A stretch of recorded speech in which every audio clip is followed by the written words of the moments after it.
কিছু গল্প শোনার আগে একটা ওয়ার্নিং থাকে যে যারা দুর্বল হৃদয়ের মানুষ তারা কিন্তু এই গল্পটার থেকে দূরে থাকবেন। আজকে যে ঘটনাটা তোমাদেরকে শেয়ার করব সেই ঘটনাটার আগেও আমি ওয়ার্নিং দিয়ে দিচ্ছি, যারা বেশি ভয় পেতে পছন্দ করো না তারা কিন্তু একেবারেই এই গল্পটার থেকে দূরে থাকবে। নমস্কার, আমি দীপান্বিতা। ভয়ের অনুভূতির নতুন একটা এপিসোডে আপনাদের স্বাগত জানাই। এই চ্যানেলে আপনারা পেয়ে যাবেন সত্যিকারের কিছু ভৌতিক ঘটনা। যারা ভয় পেতে ভালোবাসো, ভয়কে অনুভব করতে ভালোবাসো, ভয়ের অনুভূতি চ্যানেলে কিন্তু অবশ্যই আসতে হবে। তো যারা নতুন দেখছো তাদেরকে বলে দিই চ্যানেলটা সাবস্ক্রাইব করে নিও, যাতে আমার প্রত্যেক সপ্তাহে নতুন ঘটনাগুলো তোমাদের কাছে সবার আগে চলে যায়। আর যাদের কাছে এরকমই সত্য কোনো অলৌকিক ঘটনা রয়েছে তারা নিচে যেই নাম্বারটা যাচ্ছে ওই নাম্বারে আমাকে রেকর্ড করে পাঠিয়ে দিতে পারো, তাহলে আমার বন্ধুদের সাথেও একদিন তোমাদের ঘটনা শেয়ার করে নেবো। চলো, এখন আর কোনো কথা বলবো না, একেবারে সরাসরি গল্পে যাব। আজকের ঘটনাটা তো ভয়ের রয়েছেই, কিন্তু ভয়ের সাথে সাথে যে সিচুয়েশানে আমি ঘটনাটা শুনেছিলাম সেটা কিন্তু কোনো লেভেলে কম কিছু না। ঘটনা শুরু তোমার 2017। হ্যাঁ, আমি তখন গ্র্যাজুয়েশন জাস্ট কমপ্লিট করেছি, শীতকাল। আর আমাদের বাড়ির একটা নিয়ম ছিল, প্রত্যেক বছরই না শীতকালে কোথাও না কোথাও বেড়াতে যেতাম। তো সেইবারে খুব ইচ্ছে ছিল আমাদের দীঘা বেড়াতে যাওয়ার। তো সেই সময় আমার বাবার এক বন্ধু, যে দীঘা থেকে ঠিক আগের স্টেশনে ওদের পৈতৃক বাড়ি আর কি। তো ওই ভদ্রলোক বাবাকে বলে যে তাহলে তোমরা যখন দীঘা যাবে প্ল্যান করছো একসাথেই চলো, তো হোটেলে তোমাদের স্টে করতে হবে না, আমাদের বাড়িতেই স্টে করবো আর সারাদিন দীঘাতে ঘুরে টুরে বেড়ালে। তো আমরাও তাদের প্রস্তাবে রাজি হয়ে যাই, যেহেতু গ্রামকে সেইভাবে আমরা কাছ থেকে কখনো দেখিনি। আর সত্যি কথা বলতে যতবারই গ্রামে গেছি, বিশ্বাস করবে না, প্রত্যেক বাড়ি ভালোর চাইতে কিছু ব্যাড মেমোরিজ নিয়ে ফিরেছি। তো যাই হোক, আমরা রাজি হয়ে যাই। একদিন শীতে ডিসেম্বরে, ডেট এক্স্যাক্টলি মনে নেই, বাট ডিসেম্বরেই ছিল, আমরা সপরিবারে বেরিয়ে পড়ি। 2টো কি 1:30টার সময় ছিল, হাওড়া থেকে ট্রেন উঠে পড়েছি। 4-5 ঘন্টা মতো সময় লাগে। আমরা ওই 6:30 থেকে 6:45 নাগাদ স্টেশনে নেমেছি। এবার স্টেশনটা কীরকম সেটা তোমাদের বলি। স্টেশনে আমাদের নজরে, যারা কলকাতা বা শহর অঞ্চলের আশেপাশে থাকো, স্টেশন মানেই প্রচুর লোকের ভিড়। তার থেকেও বেশি হলো খাবার দাবার, গ্রোসারির বিভিন্ন ধরনের স্টল। আমি ওই স্টেশনে জাস্ট নেমেছি। নামার পর আমাদের সাথে বেশ কিছু লোক নামলো এবং তারা খুব তাড়াহুড়ো করে স্টেশন থেকে বেরিয়ে চলে গেল। এবার বলি স্টেশনে কি কি রয়েছে। স্টেশনটা কোনো সিমেন্ট বা মেঝে করা ছিল না, ছিল জাস্ট একটু উঁচু করে মাটি ফেলা। আর চারিদিকে যত দূর চোখ যায়, না কোনো আলোর ব্যবস্থা, না কোনো লোকালিটি, শুধু স্টেশন মাস্টারের যে রুমটা ছিল ওখানে একটা বাল্ব জ্বলছে। একেবারে আমরা যেই ভূতের গল্পগুলো শুনি, গল্পের বইয়ে পড়ি, একেবারে ওই রকম স্টেশন ছিল। তো মাটিটা ফেলা, মাটির মধ্যে নুড়ি কাকড় দেওয়া, রেড কালারের বালি টাইপের দেওয়া ছিল। তা ওই রকম স্টেশনে নেমে, এবার যেহেতু আমরা একেবারে নতুন, আমাদের আশেপাশে দেখতে দেখতেই ওই যেই সমস্ত লোক ছিল অলরেডি তারা স্টেশন থেকে বাইরে চলে গেছে। স্টেশন থেকে বাইরে আমরাও বেরিয়েছি।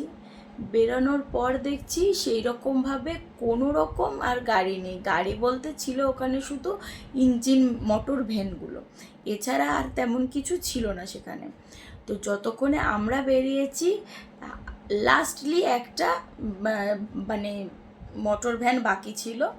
অনেক কষ্টে গুতিয়ে গাতিয়ে প্রায় 5 থেকে 6 জন আমরা ছিলাম। তো সবাই মিলে উঠলাম। কি প্রচণ্ড যে ঠান্ডা ওই এরিয়ায়, আমি ধারণা করতো, আমরা মোটামুটি ভারী শীতের পোশাক পরেছিলাম, তা সত্ত্বেও এত পরিমাণে ঠান্ডা জাস্ট কল্পনার বাইরে। মোটর ভ্যান চললো প্রায় 2.5 ঘন্টা। 2.5 ঘন্টা চলার পর ওখানে আমরা নামলাম। ততক্ষণে মোটামুটি সব দোকান বাজার বন্ধ হতে শুরু করে দিয়েছে। এবার তারপরে যেতে হবে, আবারও একটি ভ্যানে উঠতে হবে, দেন সেখান থেকে নেমে পায়ে হাঁটে প্রায় 0.5 ঘন্টা মতো, মানে বুঝতে পারছো কতটা মানে ভেতর দিকে ওদের বাড়ি ছিল। তো যাই হোক, তারপরে আমরা অ্যারেঞ্জ করলাম একটা পায়ে চালানো যেই ভ্যানে বসলাম। প্রথম 0.5 ঘন্টা মতো লোকালয়ে বাড়িঘরের ভেতর দিয়েই যাওয়া হলো। এরপর ভ্যান চলছে, শুধু ভ্যানের সামনে একটা আলো ছিল, সেই আলোটুকুনিতেই আলো, আর বাকি আকাশের আলো, চাঁদ ছিল না। তারার যেইটুকুনি ফর্সা আকাশের যেই আলো হয়, সেই আলো, তুমি যেই দিকে তাকাবে শুধু অন্ধকার। অন্ধকার যে এতটা ভয়ানক, আমি হয়তো ওই ট্রিপটায় না গেলে জানতে পারতাম না। এবার বেশ কিছুটা যাওয়ার পর একটা পর্যায়ে একটা রাস্তা আসে, যেখানে একটা খাল রয়েছে। খালটা আমাদের কাছে যেরকম আদিগঙ্গা বেশ বড় খাল, ওই রকম বড় খাল, আর দুদিকে তাকাবে শুধু জঙ্গল, আর কিচ্ছু নেই, একটা সিঙ্গেল বাড়ি নেই। ঠিক ওইটা পেরোলে ধরো 1-1.5 মিনিট আসার পর একটা ঝুপড়ি মতো পড়ে। ওই ঝুপড়িটাই রয়েছে ওই এলাকায় একমাত্র। ওই ঝুপড়িটা কেন রয়েছে? ওটি হলো ওনাদের পূর্বপুরুষরা ওই গ্রামে ডাকাতি করতো। তো ওদের শাস্তি স্বরূপ, যে ওদের যে বংশ পরম্পরায় যে বংশধররা ছিল, তাদেরকে গ্রামের বাইরে কুটিরের মধ্যেই থাকতে হতো। তো শুধু ওদেরই একটা ফ্যামিলি ওখানে থাকে, এবং ওদের ফ্যামিলি ওইখানে থাকে। তার পাশ থেকে একটা রাস্তা চলে গেছে, যেই রাস্তাটা যত দূর তোমার চোখ যাবে পাশে, আমি অ্যাকচুয়ালি ওই গাছগুলোর নাম জানি না, যারা পশ্চিম মেদিনীপুরের গ্রামের দিকে থাকো বা গেছো, ওখানে না এক ধরনের গাছ রয়েছে, এরকম লম্বা লম্বা পাতা, আর কাণ্ডটা হলো হোয়াইট কালারের। আসল কথা, ওখানে না আমাদের যেরকম এখানে শ্মশানগুলো, আচ্ছা এই বিষয়টায় পরে আসছি, এটা একটু ভালো করে ডিটেলসে বলবো, তো শুনতে তোমাদেরও বেশি ভালো লাগবে। তো যাই হোক, এই রাস্তাটা, যেই রাস্তাটা একটা পাশে ওই কুটিরটা, তার পাশে একটা রাস্তা চলে গেছে, যেখানে ওই গাছগুলো, মানে যতটা রাস্তা চোখ যায় শুধু ওই গাছগুলোই দেখা যাচ্ছে। আর রাস্তাটা গিয়ে আমরা যেরকম মুভি টুভিতে দেখি না, এরকম রাস্তাটা ছোট হয়ে গেছে, মানে তখনও রাস্তাটার সামনে কোনো কিছু পড়েনি, রাস্তাটাই প্রচণ্ড লম্বা, আর তার চারিদিক থেকে ওই গাছগুলো রয়েছে। আমরা ভ্যানে বসে যাচ্ছি। এবার যেতে যেতে বেশ কিছু মানুষ ছিল, আমি শুধু একা ছিলাম না। তাদের মধ্যে কিছু লোকের ভীষণ কিউরিওসিটি হয় ভূতের গল্প শোনার। তো তখন উনি বলে যে আমার জানা আছে একটা ভয়ানক ঘটনা, কিন্তু এই সময় তোমাদের যদি বলি তোমরা মানে মেনে নিতে পারবে না, ব্যাপারটা এতটা ভয়ানক। শুধুমাত্র এই রাস্তাটা, এরিয়াটা চিনে রাখো, আমি কাল তোমাদের বাড়ি যাব, গিয়ে গল্প বলবো। যেহেতু গ্রামের লোকরা ভীষণ রকম ক্লোজিনেসটা ওদের মধ্যে খুব থাকে। তো যাই হোক, আমরা ওদের বাড়িতে যাই। এবার যাওয়ার পর ওখান থেকে নামি, পুরো গ্রাম ঘুমিয়ে পড়েছে, ঠিক আছে, পুরো গ্রাম ঘুমিয়ে পড়েছে। আমরা যাই, ওদের ঘুম থেকে ওঠে, আমাদের খাওয়া দাওয়ার ব্যবস্থা করে, আর রাত্রিটা কাটাই। এবার আমি ওই শ্মশানের সম্পর্কে কিছু বলি। তো ওদের বাড়িটা শেষ, এরপর শুরু হচ্ছে ক্ষেত, এবং ক্ষেতের ঠিক শেষে বা ক্ষেতের পাশে যদি বলো, ওখানেই রয়েছে ওদের শ্মশান। আমাদের এখানকার শ্মশানগুলো কীরকম, যে না শ্মশান মানে একটা মন্দির থাকবে, একটা পুকুর বা গঙ্গার কোনো অংশ থাকবে, যেখানে আমরা শ্রাদ্ধের বা মৃত্যুর পরে যেসব কার্যকলাপ হয় ওই জল দিয়ে শুদ্ধ করে বাড়ি যেতে পারবো। ওদের ওখানে কিন্তু সেই রকম কোনো সিচুয়েশন ছিল না, এবং ওরা ভীষণভাবে বিশ্বাস করে যে ওদের শ্মশানের ওই এরিয়ায় ভীষণ নেগেটিভ এনার্জির বসবাস। তো যাই হোক, ওরা তখন আমাদেরকে পরদিন সকালে ওই শ্মশান ঘোরানোর জন্য নিয়ে যায়। এবার প্রথমে বলে না যে শ্মশান ওরা জাস্ট নর্মালি ঘোরানোর জন্য নিয়ে যায় গ্রামের আশেপাশটা। আমরাও যাই, একটা এরিয়া, বিশাল বড় এরিয়া, ওই যে গাছগুলো বললাম ওই গাছগুলো ভরা, ঠিক আছে, ওই গাছগুলো ভরা এরিয়া, আর মিডিলে শুধু একটা মাত্র ষাঁড় দাঁড়িয়ে রয়েছে। আর কোথাও কোনো সেরকম জনবসতি তো নেই, বাড়িঘর কিচ্ছু নেই, ফাঁকা। দিনের বেলায় গেছি আমরা, সেই হাতে তেঁতুল পেড়ে আমরা পেড়ে খেতে খেতে খেতে খেতে সবাই গেছি। গিয়ে দেখছি একটা এরিয়ার মধ্যে ওই মানে ওই গাছগুলো ঘেরা এরিয়া, তার মধ্যে একটা ছোট্ট পুকুর রয়েছে। পুকুরও ঠিক না, ওই জল জমে ডোবা টাইপ একটা রয়েছে, ষাটটা দাঁড়িয়ে রয়েছে। আর বিভিন্ন জায়গায় না এরকম কালো কালো ছাই, কালো কালো ছাই। আর কিছু কিছু জায়গায় দেখছি ছায়ের পাশে মাথার চুল কামানো পড়ে রয়েছে, কোথাও আবার দেখছি মাটি দিয়েই না পুতুলের মতো মানুষ বানিয়েছে, মানে দুটো হাত পা, বডি টেক্সচার, একটা মাথা, কোথাও হাড়ি ভাঙা পড়ে রয়েছে, কোথাও একটু চালকলা টাইপের পড়ে রয়েছে। দেখে না ভীষণ অবাক লাগলো যে এখানে কি পিকনিক করতে এসেছে বা কোনো কিছু কি হয়। তখন সেই আঙ্কেলটা আমাদের বলছে যে না, এটা তো শ্মশান। আর আমাদের কাছে শ্মশান মানে একটু আমরা দূরে দূরে থাকি শ্মশানের থেকে, কারণ কি শ্মশানে যাওয়া মানে আমাদের প্রত্যেকটা বাঙালি ঘরেই একটা রিচুয়াল রয়েছে যে আগুন দিয়ে মানে আগুন গায়ে ছুঁয়ে, নিম পাতা, গুড় এই সমস্ত গায়ে ছুঁয়ে তারপরে ঘরে ঢুকবে। শ্মশানের জামা কাপড় ঘরে ঘরে কি ওটার ব্যবহারই করবো না, আমরা বাইরে ইউজ করব না, এরকমই একটা রিচুয়াল থাকে যে শ্মশানের থেকে আমরা অনেকটা কাটছাট ব্যাপার। কিন্তু ওখানে গিয়ে বলছে আমরা শ্মশানের মধ্যেতেই দাঁড়িয়ে রয়েছি। ওখানে একটা ভীষণ রকম চমক লাগা বা অবাক হওয়া ব্যাপার রয়েছে। এবং শ্মশানটা শেষ হচ্ছে বাদে শ্মশানটা দুটো মুখ, একদিক থেকে ওই যেই গ্রামে আমরা গেছি সেই দিক থেকে আসা যায়, আর একটা মুখ রয়েছে যে আগের দিন যেই রাস্তা দিয়ে আমরা আসছিলাম আর বললাম না ওই গাছগুলো রয়েছে, ওই গাছগুলো থেকে না হলেও 2 থেকে 3 কিলোমিটার পথ মাটির, আর ওই রাস্তা দিয়েও এই শ্মশানে এন্ট্রি করা যায়। আমরা ওই রাস্তায় উঠলাম, উঠে দেখতে পাচ্ছি ওই যে সাদা সাদা কাণ্ডওয়ালা যেই গাছগুলো, ওগুলো একের পরে এরকম করে করে ছাউনি সৃষ্টি করেছে। আর রাস্তাটা যত দূর চোখ যায় একটা মিডিল পয়েন্টে গিয়ে রাস্তাটা যেন ছোট হয়ে গেছে, মানে রাস্তাটা বাধা পাওয়ার মতো কোনো কিছুই ওই রাস্তার মধ্যে বাধাপ্রাপ্ত ওই পথে ছিল না। আর একদিকে খাল, একদিকে চাষের জমি, কোনো রকম জনবসতি নেই ওই রাস্তার আশেপাশে। আর কিছুটা যাওয়ার পর যেটা দেখলাম, একটা ভাঙাচোরা সেতু, লোহারই কিন্তু একটু ভাঙাচোরা গেছে, যেটা ক্রস করলে পাশের গ্রামে যাওয়া যায়। মানে পাশের গ্রামেও লোকও এই সেতুটা ক্রস করেই আর কি বেসিক্যালি যায় ওরা। আর কেউ যদি মারা যায় ওদের ওখানে, তো যেমন আমাদের এখানে ছোটা হাতি বা সববাহী গাড়ি রয়েছে, ওখানে সেই সমস্ত কোনো ব্যাপার না, নয় তোমায় কাঁধে করে আনতে হবে, নয়তো ভ্যান ট্যানে করে আনতে হবে। তো ঠিক আছে, চলো এই গল্পগুলো শুনে বেশ গা ছমছমে ব্যাপার, ভর দুপুরবেলা, আশেপাশে কেউ নেই, শুনে বাড়ি এসছি। বিকালবেলা সেই ভ্যানওয়ালা ভদ্রলোক এসছে যে আগের দিন বলেছিল তোমাদেরকে কিছু স্টোরি বলার আছে, এবং সে এবার একটা অদ্ভুত ঘটনা আমাদেরকে শেয়ার করে। তার যখন বয়স 12 কি 13, তখন এই গ্রাম আরও প্রত্যন্ত এলাকা। ওনার বাবা, দেখো ভ্যান চালিয়ে খুব বেশি তো রোজগার হয় না, মানুষ সেই রকম লেভেলের পয়সা করিও পায় না। তো যাই হোক, উনি সেই সময় কী করতো, রাত্রে হয়ে গেলে, যেই বলছি না শ্মশানে আসার, তো উনি অনেক সময় লাশ বহন করতো।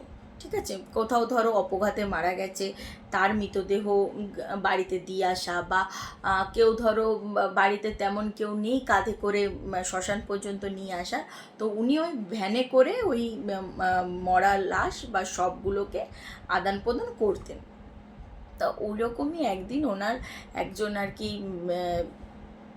একজন কাস্টমার আসে, যে বলে যে ভীষণ অ্যাপ্রোচ করে যে ওনার বোন আর কি সুসাইড করেছিল, গলায় দড়ি দিয়ে আর কি সে মারা গেছে। তো তার মৃতদেহটা পোস্টমর্টম হয়েছে, এবং পোস্টমর্টম করে বাড়িতে নিয়ে আসা হবে রাত্রেবেলা। এবং রাত্রেবেলা ওরা গাড়ি ঘোড়া পাচ্ছে না, আর বলেই দিয়েছি যে ওই রকম ওনার যে বাড়িটা ছিল সেটা হলো ওই পাশের গ্রামের, ওই যে ভাঙাচোরা যে ব্রিজটা ছিল ওই দিকটা। তো ওই অত দূর তো কাঁধে করে নিয়ে যাওয়া সম্ভব না, তাই প্রচুর পরিমাণে অ্যাপ্রোচ করে, বেশ কিছু টাকার লোভ দেখায় এই ভদ্রলোককে যে আপনি আমাদের এই মরদেহটাকে নিয়ে যান, আমরা পরে গাড়ি করে বা অন্য কিছু করে আসছি। তো উনি তখন বলে আপনাদের মধ্যে একজন অন্তত চলুন, যেহেতু রাত্রির প্রায় 9টা 9:30 বাজে, আর 9টা 9:30 মানে গ্রামে সবাই ঘুমোতে শুরু করে দিয়েছে অলরেডি। তো যাই হোক, অনেক অ্যাপ্রোচ করার পর ভদ্রলোকের যেহেতু টাকারও অনেক প্রয়োজন ছিল, উনি রাজিও হয়ে যায় এবং ওরা বেরিয়ে পড়ে। মানে ওনাকে ওই একটা বড় সাইজের মরা, যেটা সাদা রঙের প্লাস্টিকে দড়ি বেঁধে একেবারে প্যাকিং অবস্থায় ওনার গাড়িতে মানে ভ্যানে তুলে দেয়। উনি অভ্যস্ত এই সমস্ত কাজ করতে, তো উনি নিজের মতো যাচ্ছে এবং ওই পাশের গ্রামের যেই পথটা, একটা হলো ওই শ্মশানের লোকরা যাতায়াত করে যেই গাছের মিডিল থেকে, যেটা বলছিলাম, আর অন্য দিক থেকে আমরা যেই বাড়িতে গেছি সেই তাদের বাড়ির ওই দিক থেকে যাওয়া যায়, সেটা অনেকটা ঘুরন্ত পথ। আর এই যেই গাছের মিডিল বা জঙ্গলের মিডিল দিয়ে গেলে অনেক আর কি সুবিধা হয়, তাড়াতাড়ি হয়। আর ওই গাছ ওইখানকার লোকের জন্য ভীষণ রকম মানে ফেভারফুল, যেহেতু ওখানে মারা গেলে মানে আমি যখন ওখানে ছিলাম আমি দেখেছি ওদের পাশে একজন মারা গেছিলো, ঠিক আছে, আমরা সেদিন রিটার্ন করছি, একজন মারা গেছিলো। তো মানে আমরা কি হয় যে কাঠ কিনে নিয়ে যাই, এখন তো চুল্লি হয়ে গেছে, কিন্তু আগে কি হতো, কাঠ পাওয়া যেত মরার মানে শ্মশানের আশেপাশে কাঠটা পাওয়া যেত। কিন্তু ওদের ওখানে কি হয়, ওই যে সাদা কাণ্ডওয়ালা যেই গাছগুলো থাকে, ওই গাছগুলো মানে আলাদা করে শুকানোর প্রয়োজন হয় না, ওগুলো কাঁচা অবস্থায় খুব সুন্দর জ্বলে ওঠে।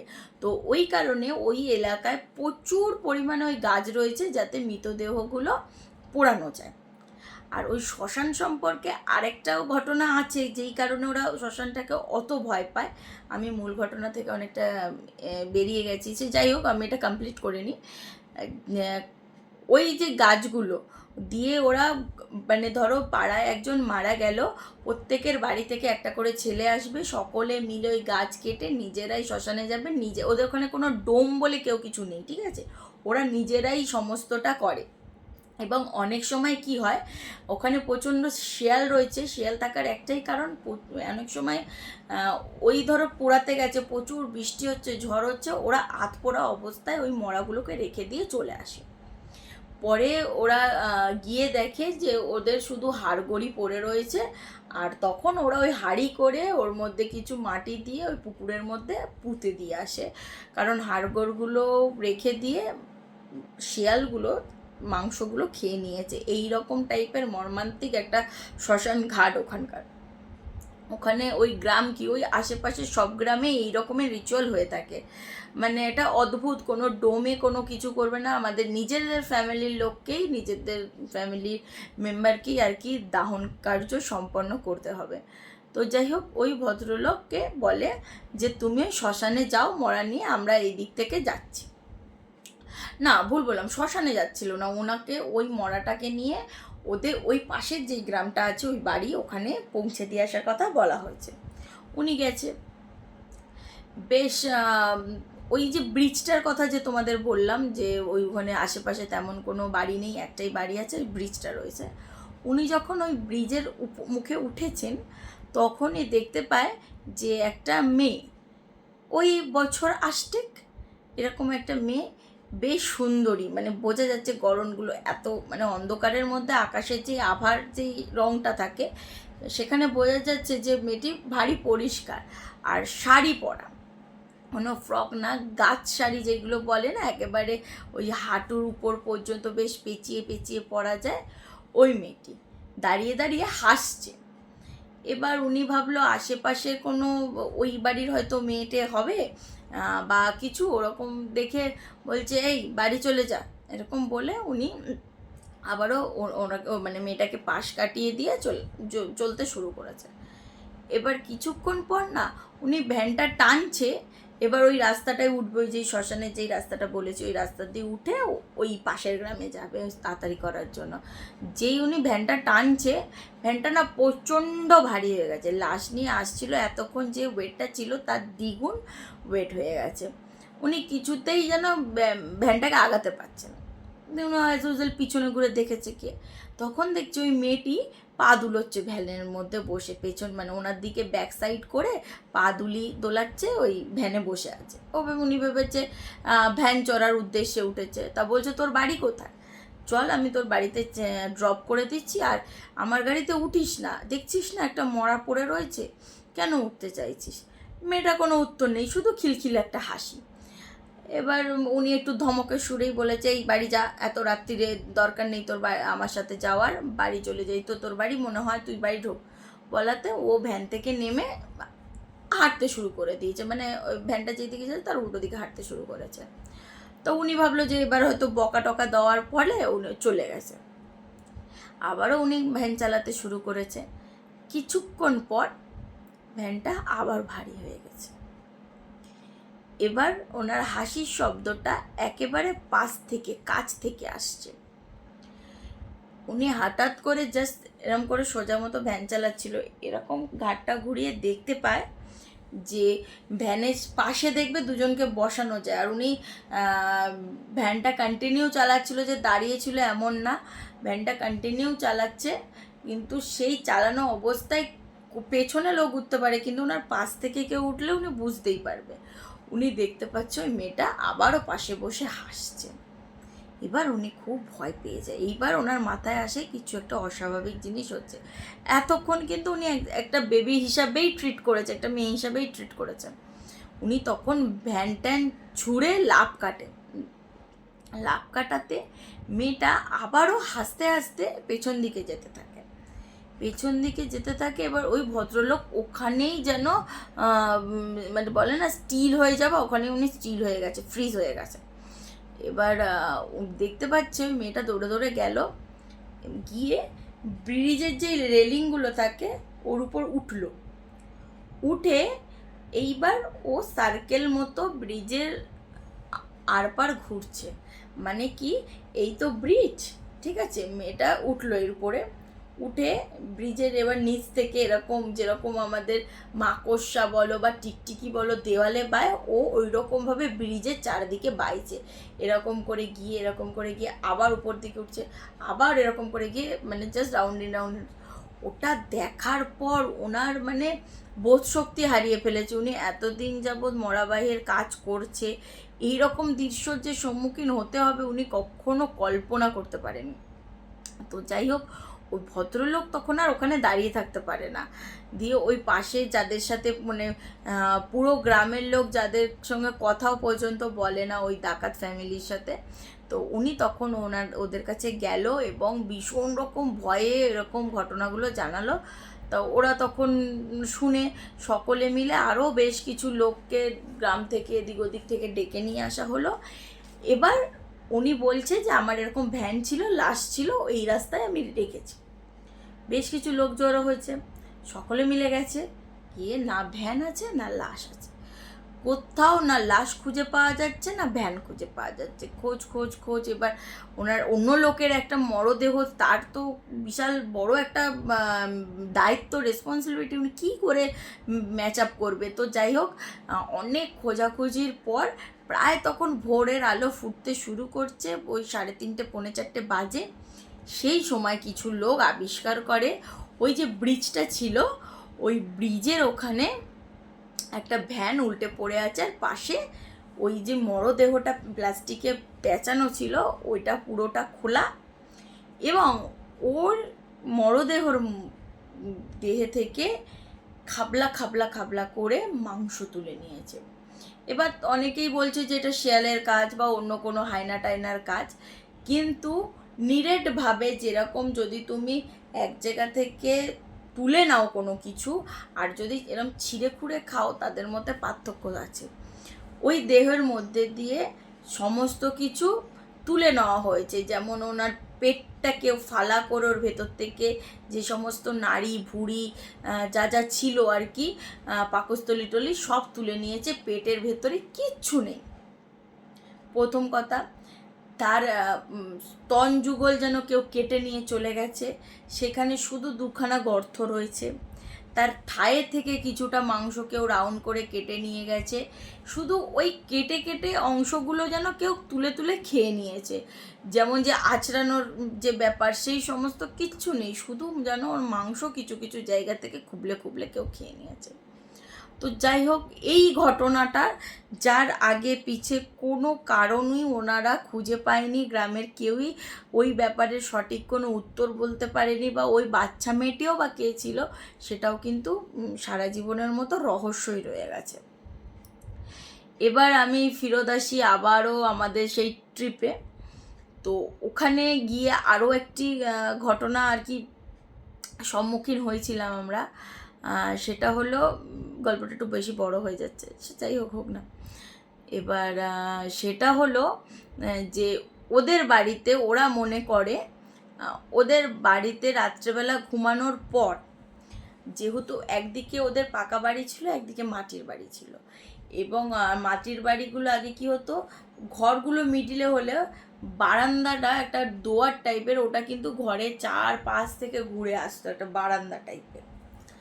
তা ওরা আমাকে আর আমার মামাকে যেই রুমে শুতে দিয়েছিল, আমরা দুজনেই সেই রুমে শুয়েছিলাম, আর ওর পাশ থেকে ওই বারান্দাটা, মানে ওদের না বাড়িতে আমাদের মতো এরকম জানালা টানালা ছিল না, জাস্ট কঞ্চি দিয়ে এরকম রেলিং করা, পাকা ঘর কিন্তু এরকম কঞ্চি দিয়ে রেলিং করা ছিল, তুমি বাইরেটা সবই দেখতে পাবে, এরকম একটা ব্যাপার। তো আগেই শুনে এরকম একটা স্টোরি শোনার পর যখন আমরা ঘুমাচ্ছি, পিলে সকলেরই চমকায়।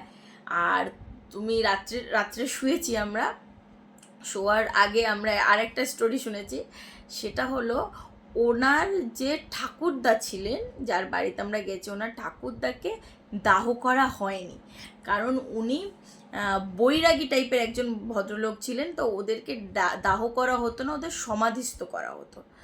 তা ঠিক ওদের যেখানে আমাদের শুতে দিয়েছে তার থেকে 50 মিটারের আশেপাশে ওনাকে সমাধিস্থ করা হয়েছে, এবং ওদের দীর্ঘ বিশ্বাস যে যখনই বাড়িতে কেউ আসে বা বাড়িতে কোনো খারাপ কখনো যদি কোনো প্রভাব পড়ে, ওই ভদ্রলোক নাকি এসে দেখা দেয় বা আশেপাশে ঘুরে বেড়ায়।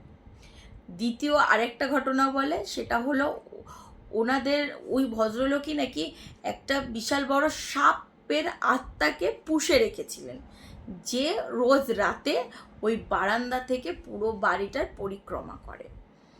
তো যাই হোক, এই গল্পগুলো শোনার পর লিটারেলি কোনো মানুষ আর সেইখানে রাত্রিরে নিশ্চিন্তে ঘুমাতে পারে না, যতই সে বিশ্বাস করুক না করুক। তো রাত্রেবেলা ঘুমিয়েছি, এক ঘুম মতো দিয়েছি, বিশ্বাস করবে না, তারস্বরে চিৎকার ভেসে আসছে শিয়ালের। মানে মনে হচ্ছে না জানলার কাছে এসে ওরা লিটারালি চিৎকার করছে। সেই সময় আনলিমিটেড ভয় কাকে বলে আমরা সেই মুহূর্তে পেয়েছি। আরেকটা মাইনাস পয়েন্ট ওখানে ছিল, ওখানে কোনো টয়লেট ছিল না, আর সবটাই বাইরে গিয়ে করতে হতো। তো ওই টাইম পিরিয়ড যে 4-5 দিন আমরা ছিলাম, জাস্ট অভাবনীয় ভয়ের টাইম পিরিয়ড গেছে। এখন আমি হাসছি, রীতিমতো আমার মা ভয়ে কাঁদছে যে আমি পারছি না থাকতে, আমাকে বাড়ি যেতে হবে। এই রকম ভয়ের পরিস্থিতিতে থাকা যায় না, চারিদিকে শুধু ভয়, এবং যেদিকে যাবে শুধু বাঁশবাগান, বড় বড় পুকুর, শেয়াল ঘুরে বেড়াচ্ছে, উঠোনের মধ্যে দিয়ে শেয়াল ঘুরছে, বলছে যে তোমরা কেউ যদি টয়লেট করতে বাইরে যাও তো সাথে একজনকে নিয়ে যাও, নয়তো শিয়ালে এসে আক্রমণ করতে পারে, যেহেতু তোমরা ভয় পাচ্ছ, আমরা অভ্যস্ত, কিন্তু তোমরা তো অভ্যস্ত না, তোমরা যদি ভয় পাও তো ওরা তোমাদেরকে আক্রমণ করতে পারে। তো একদিকে অলৌকিক ভৌতিক ভয়, একদিকে পশু পাখির ভয়, তারপরে অন্ধকার। মানে আমাদের যে ট্রিপটা ছিল ভীষণ রকম ভয়ের একটা ট্রিপ বলতে পারো। ওই রকম ট্রিপের পর আমি আর কোনো দিন গ্রামে ঘুরতে যাওয়ার কথা ভাবিনি। তো গল্পটা একটুকুনি থাকলেও গল্পের আশেপাশের যেই ঘটনাগুলো সেটা ভীষণভাবে আর কি আমাকে ভয় দেখায়। তো আমি চাই মানে ভেবেছি তোমাদেরও হয়তো ততটাই ভয় লাগবে, তাই তোমাদের সাথে শেয়ার করেছি। তোমাদের কেমন লাগলো আমাকে কিন্তু অবশ্যই জানাও। আর যারা নতুন আছো তাদের জন্য আবারও বলছি, চ্যানেল কিন্তু সাবস্ক্রাইব করো। এরকমই সত্য ঘটনাগুলো কিন্তু শুনতে হলে অবশ্যই আমার চ্যানেলের একজন সদস্য হতে হবে। তাহলে আজকের মতো গল্প আর এপিসোড দুটোই এখানে শেষ করছি। ছোট গল্প তো মাঝে মধ্যে আসবে। সবাই ভালো থাকবে, সুস্থ থাকবে, আর এইভাবে আমায় ভালোবাসা দেবে। নমস্কার।